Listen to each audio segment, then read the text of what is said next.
Mga pampublikong transportasyon na papasok at palabas ng Baguio City, balik operasyon na. Ang detalye sa ulat ni Jordan Campana ng PTV Cordillera. Jordan?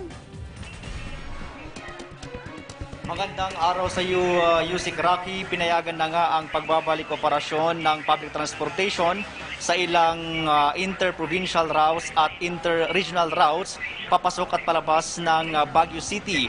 Ang ilang kumpanya ng bus ay naglabas na rin ng kanilang schedules of trip para sa mga bibiyahe ng bagong taon.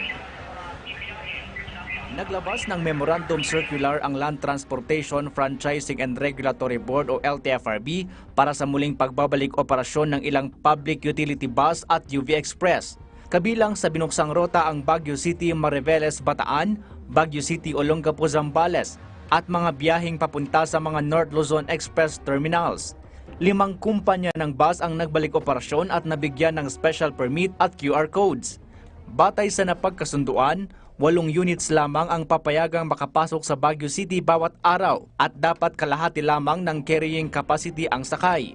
Kailangan din magkaroon ng sariling triage facility ang lahat ng terminal para sa kanilang mga pasahero.